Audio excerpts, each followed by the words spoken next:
Hello बच्चों, कैसे हो? चलिए लेक्चर नंबर 2 स्टार्ट करते हैं रे ऑप्टिक्स का। Find the time observe by a person in the image of clock formed by plane mirror. Actual time दे रखा है आपको 4 बज रहे हैं, एक दे रखा है 8:30, एक दे रखा है 9:45 मिनट्स एंड 44 सेकेंड्स। यदि आपको ऑब्जर्व टाइम देखना है और केवल आवर्स में दे रखा है तो आप 12 में से माइनस कर दीजिए, 8 आ जाएगा। मतलब यदि आप मिरर में देखोगे तो आपको एक्चुअल टाइम जो कि 4 दे रखा है वो आपको 8 दिखेगा। यदि आपको आवर्स एंड मिनट्स में दे रखा है तो आप ऑब्जर्व टाइम निकालने के लिए उसे 1160 में से माइनस कर दीजिए। एक्चुअल टाइम आपका 8:30 है, इसको यदि 1160 से माइनस करोगे तो आपको मिल जाएगा 3:30। ये है इमेज में आपको क्या दिखेगा, 3:30। यदि आपको आवर्स, मिनट्स और सेकंड दे रखें तो आप उसको 11:59, 60 में से माइनस कीजिए गिवन टाइम को, तो आपको ये ऑब्जर्व टाइम या ऐसे बोल दो इमेज में जो टाइम दिखेगा वर्चुअल, वो ये दिखेगा 2:14:16। फील्ड ऑफ व्यू के बारे में देखते हैं। The extent of the scene that is reflected to the observer. मतलब यदि ये ऑब्जर्वर यहाँ है तो उसको कितना रीजन दिख रहा है। जिस भी रीजन दिख रहा है वहाँ से ऑब्वियस रेज आ रही होंगी, रिफ्लेक्ट होकर उसकी आइज़ में जा रही होंगी। जैसे कि यहाँ से रेज आ रही हैं, रिफ्लेक्ट होकर उसकी आइज़ में जा रही हैं। ठीक है, ऐसे यदि फील्ड ऑफ व्यू यदि आइज़ मिरर के एक कॉर्नर पर है तो यहाँ से रेज आइज़ अपने आप को खुद देख रही होंगी। ठीक है, और इधर से जो रेज आ रही होंगी वो उसकी आइज़ में जा रही होंगी। तो ये आपका फील्ड ऑफ व्यू हो जाएगा। यदि आप मिरर से एक पर्टिकुलर एंगल पर हो, राइट, एक डायग्राम बना लेते हैं। मान लो 2 आइज़ दिखा देते हैं, एक ये रही, एक ये रही। तो आपको जो रेज इधर से आ रही हैं वो रिफ्लेक्ट होकर आपको यहाँ दिखेंगी, और जो इधर से आ रही है वो रिफ्लेक्ट होकर यहाँ दिखेंगी। बीच में जो आ रही है वो तो दिखेंगी, बट मैक्सिमम एक्सटेंट देख रहे हैं हम, तो मैक्सिमम एक्सटेंट इसको बोलते हैं फील्ड ऑफ व्यू। चलिए एक और आपके लिए पॉइंट लेके आए हैं। Minimum size of mirror required by a person to observe his complete image. मान लीजिए कि कोई पर्सन है जिसका हेड साइज तो ये रहा, आईज ये रही और लेग्स ये रहे। ठीक है, ऐसे अज्यूम करना। तो आईज तो कहाँ है, इस जगह पर, लेग्स ये रहे और हेड ये रहा, हेड का टॉप मोस्ट। तो उसको अपने हेड को देखने के लिए कुछ इस तरह की रे फॉर्मेशन बनाना होगा। ऐसे ही लेग्स को देखने के लिए यहाँ से रेस चलेंगी, रिफ्लेक्ट होकर यहाँ आइज़ में पहुँच जाएंगी। तो वो अपनी पूरी हाइट जो कि एच है वो मिरर में यहाँ देख पाएगा। उसको लगेगा क्या कि लेग उसके सामने है, ऐसे लगता है ना, और हेड उसका सामने है, राइट। तो आपको क्या करना है, सिंपल सा 2 ट्राइंगल कंपेयर करना है। नंबर 1 EPQ और एक है EH'L', और ये 2 ट्राइंगल यदि आप कंपेयर करोगे, इसका बेस XH का रेशियो, इसकी हाइट जो कि D है छोटे वाले ट्राइंगल की, और बड़े वाले ट्राइंगल की हाइट जो कि 2D है। तो D और 2D का रेशियो। कौन कौन से ट्राइंगल कंपेयर किए एक बार और दिखा दूं, this one, number 1 and number 2। ठीक है, तो इससे आपको आ गया x = h/2। That mean minimum length of mirror required वो होनी चाहिए पर्सन की जो भी हाइट है उसकी आधी। फिर मिरर को प्लेस कहाँ करना है वो देख लीजिए। तो आपको 2 ट्राइंगल अगेन कंपेयर करने हैं। क्यू एल डैश आर और ई एल डैश एल, ये दो ट्राइंगल, एक ये वाला ट्राइंगल और एक छोटा वाला ट्राइंगल। ठीक है, यदि इनको कंपेयर करोगे तो देखो इस ट्राइंगल का बेस ये रहा वाई, इस बड़े वाले ट्राइंगल का बेस ई एल, छोटे वाले ट्राइंगल का परपेंडिकुलर हाइट डी, बड़े वाले ट्राइंगल का हाइट 2d। तो यहाँ से y आ गया EL/2, मतलब mirror should be place half of the eye level above the ground. Eye का जो भी लेवल है, राइट, मान लो कि ये लेवल जो है आईज का, दिस लेवल, मान लो आदमी की हाइट तो ऑब्वियस 6 फीट, मान लो एक पर्सन की हाइट कितनी है 6 फीट, तो आपको लेना तो 3 फीट का है mirror, minimum size of mirror 3 feet होनी चाहिए, बट आइज तो हेड से थोड़ी नीचे होती है।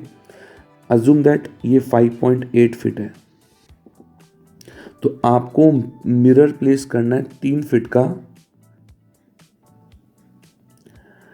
इसकी आधी हाइट पर, जमीन से इसकी आधी हाइट कितनी हुई, 5.8 का हाफ करो, you will get 2.9 feet, right.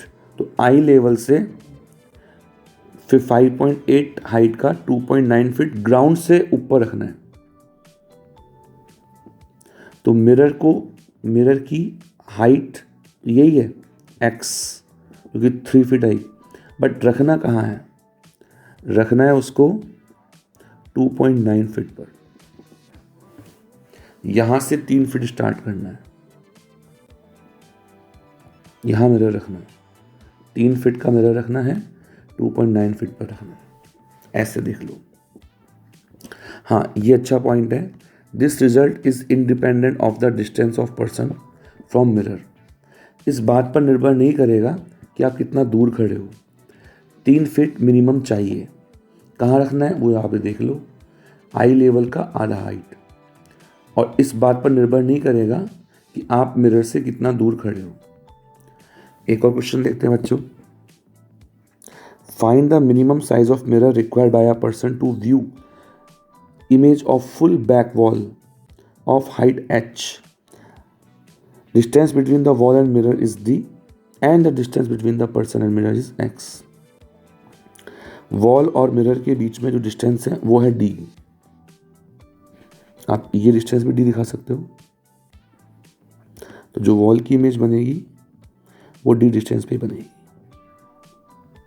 Person जो है वो x डिस्टेंस पर खड़ा हुआ है, ठीक है। हाइट जो है वो आपकी वॉल की h है। अब आपको बोला गया है कि उस मिरर का यूजेबल पार्ट निकालो, जो मतलब मिनिमम पार्ट, सो दैट कि आप पूरी वॉल को देख सको। अब वॉल को देखने के लिए मैंने जब रेज बनाई तो कुछ इस तरह का शेप बनेगा, मुझे लगेगा क्या कि वॉल वहाँ है और वहाँ से रेज आ रही है। ऐसे एक्चुअली रेज यहाँ से आएंगी, टकरा के मेरी आंखों में एंट्री कर जाएंगी, मुझे लगेगा कि रेज तो वहाँ से आ रही है। तो इस तरह का मैंने रे बना लिया। अब मुझे केवल 2 ट्राइंगल कंपेयर करने हैं। नंबर 1, एक तो ये वाला ट्राइंगल और एक बड़ा वाला ट्राइंगल, मिरर की हाइट निकालने के लिए। छोटे वाले ट्राइंगल में ये बेस हो गया y, ठीक है। बड़े वाले ट्राइंगल में बेस हो गया h, तो y के सामने क्या आ गया h। अच्छा, इस ट्राइंगल की हाइट कितनी है, ये है x, ये x डाल दिया। और इस बड़े वाले ट्राइंगल की हाइट कितनी है, दिस वन, तो ये है x प्लस डी, तो मैंने x प्लस डी डाल दिया, ठीक है। इनको सॉल्व किया तो ये रिजल्ट आ गया। तो आपको h दे रखा है, d दे रखा है, x दे रखा है, राइट। इनको सॉल्व करो और आपको मिनिमम हाइट ऑफ मिरर आ जाएगी। चलिए आगे देखते हैं, rotation of plane mirror. Screen full कर लेते हैं। Right, rotation of plane mirror. मान लीजिए कि मिरर यहाँ रखा हुआ है, आपका इंसिडेंट रे ये रहा, नॉर्मल ये रहा। पहले केस में मिरर रोटेट करने से पहले पोजीशन 1, तो इंसिडेंट एंगल हो गया अल्फ़ा, और अल्फ़ा पे ही आपका रिफ्लेक्टेड रे गई R1। बट जैसे मिरर को आप टिल्ट करोगे बाय एन एंगल थीटा, तो आपका नॉर्मल भी टिल्ट हो जाएगा बाय एन एंगल थीटा। तो इंसिडेंट रे अब नए नॉर्मल से अल्फ़ा प्लस थीटा एंगल बना रही है, तो रिफ्लेक्टेड रे भी अल्फ़ा प्लस थीटा एंगल बनाएगी। अब आपको निकालना है कि रिफ्लेक्टेड रे पुरानी वाली और नई वाली में कितना एंगल आ गया। ठीक है, ध्यान से देखना बच्चों, मैंने बहुत सारे एंगल यहाँ दिखा रखे हैं, फिर भी बहुत इजी है देखना कि R1 और R2 के बीच में एंगल 2 थीटा ज्योमेट्री से ही मालूम पड़ जाएगा। ज्योमेट्री से कैसे आया, पहले एक काम कीजिए, नॉर्मल का R1 से एंगल देखिए कितना आ रहा है। नॉर्मल का R1 से एंगल है, पुराने वाले नॉर्मल का अल्फ़ा, दिख रहा है। और पुराने वाले नॉर्मल से R2 का कितना एंगल है, तो ध्यान से देखिए, ये एंगल था अल्फ़ा प्लस थीटा, ठीक है, था ना। और ये एंगल है थीटा, दोनों को ऐड कर दो, इसको और इसको। थोड़ा जूम करें, एक बार और देखो, this one and this one. तो अल्फ़ा प्लस थीटा और थीटा को ऐड करो तो कितना एंगल आएगा, बोलो बोलो, अल्फ़ा प्लस 2 थीटा। तो बताओ जी, ये अल्फ़ा है यहाँ से यहाँ तक, ये अल्फ़ा प्लस 2 थीटा है, तो ये कितना एंगल आ गया, 2 थीटा। ठीक है, चलो, keeping the incident ray fixed, if the mirror rotated by some angle, then the reflected ray rotates by double of the angle in the same sense. What the means of same sense? Same sense मतलब ये है कि यदि आपने mirror को इधर की तरफ रोटेट करवाया है, तो रिफ्लेक्टेड रे भी उसी डायरेक्शन में, यदि ये एंगल थीटा है तो ये हो जाएगा 2 थीटा। ठीक है, if the mirror is kept fixed and the incident ray is rotated by some angle, then the reflected ray rotates by same angle but in opposite sense. मतलब इंसिडेंट रे यहाँ से इधर की तरफ रोटेट कर दी theta angle से, तो reflected रे अपोजिट सेंस। अपोजिट सेंस मतलब आप यदि इधर की तरफ, that mean clockwise incident ray को रोटेट कर रहे हो, तो रिफ्लेक्टेड रे एंटी क्लॉकवाइज उसी एंगल से रोटेट हो जाएगी। ठीक है, क्वेश्चंस देखते हैं। By what angle mirror should be rotated to obtain reflected ray along negative Y axis. That mean भाई इंसिडेंट रे जो है वो तो यहाँ से आ रही है और यहाँ जा भी रही है। ठीक है, अब हमको मिरर जो है इस तरह से रोटेट करवाना है कि जो रिफ्लेक्टेड रे है वो यहाँ आ जाए। किस तरफ आ जाए, नीचे की तरफ आ जाए। ये देखो डायग्राम, ये तो इंसिडेंट रे हो गया और ये रिफ्लेक्टेड रे हो गई। तो आप खुद देख पाएंगे यदि मैं मिरर को कुछ इस तरह से रखूं, तभी तो ऐसा हो पाएगा। और वैसे भी यदि आप रिफ्लेक्टेड रे को इधर लाना चाहते हैं तो मिरर भी इधर ही मुड़ेगा। ठीक है, तो आप ये वाला एंगल कैलकुलेट कीजिए, दिस वन। आप ध्यान देखिए, ये एंगल तो है 60, ये भी कितना है 60। ये कितना है 90। तो ये 210 कैसे आया, 60 + 60 + 90। तो मतलब आपकी रिफ्लेक्टेड एंगल, हमने जब रूल बनाया था तो बताया था कि यदि रिफ्लेक्टेड रे 2θ से चेंज हो रही है, मतलब मिरर थीटा से चेंज हो रहा है। सही है, ये लो आंसर आ गया।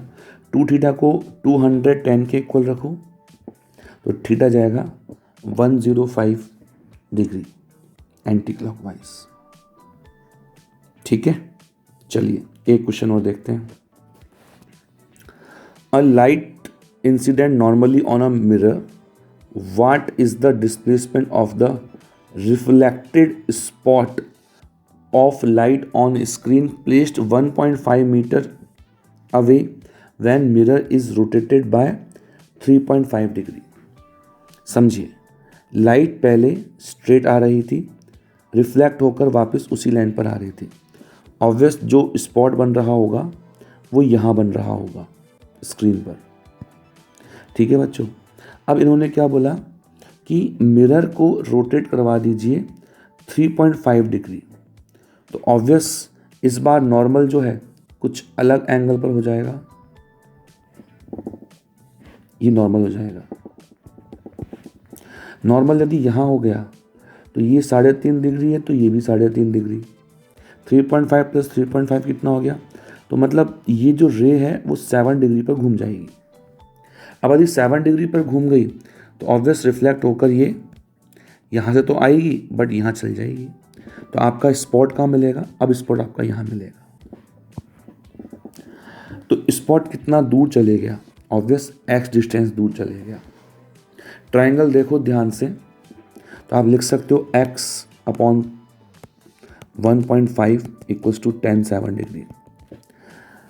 वैसे तो रूल ये है कि 5 डिग्री से कम, बट अप्रॉक्सीमेट 10 तक ले सकते हो। मतलब जब तक एंगल 10 डिग्री से कम हो तो tan थीटा को आप थीटा अप्रॉक्स मान सकते हो, पर ध्यान से थीटा होना चाहिए रेडियंस में। 7 डिग्री था, 7 डिग्री को रेडियन में चेंज करो, 7π/180। तो x की वैल्यू यहाँ से निकाल सकते हो। तो x की वैल्यू यहाँ से क्या आएगी, ये सॉल्व किया होगा, थीटा × 1.5। थीटा किसमें, रेडियंस में। तो 7π/180 × 1.5 सॉल्व करो, आपको आंसर मिल जाएगा। ठीक है बच्चों, अब है लेक्चर नंबर 3। तो उसको अपन इसी में करें, अगले लेक्चर में करें। वैसे मैं शॉर्ट लेक्चर बना रहा हूँ, इसको हम अगले लेक्चर में कर लेंगे। ठीक है, ये लेक्चर नंबर यहाँ पर गलत लिखा हुआ है, 3 कर लेंगे। ओके, फिलहाल आप इतना देखो और अपनी फ्रेंड्स के साथ शेयर करो। ठीक है, फिर आगे हम आपको डेली के रे ऑप्टिक्स के लेक्चर्स प्रोवाइड करवाएंगे। Okay, signing off, Arun Khandelwal. और मेरे चैनल को सब्सक्राइब करोगे तो आपको बहुत सारे वीडियोस और मिल जाएंगे। Thank you.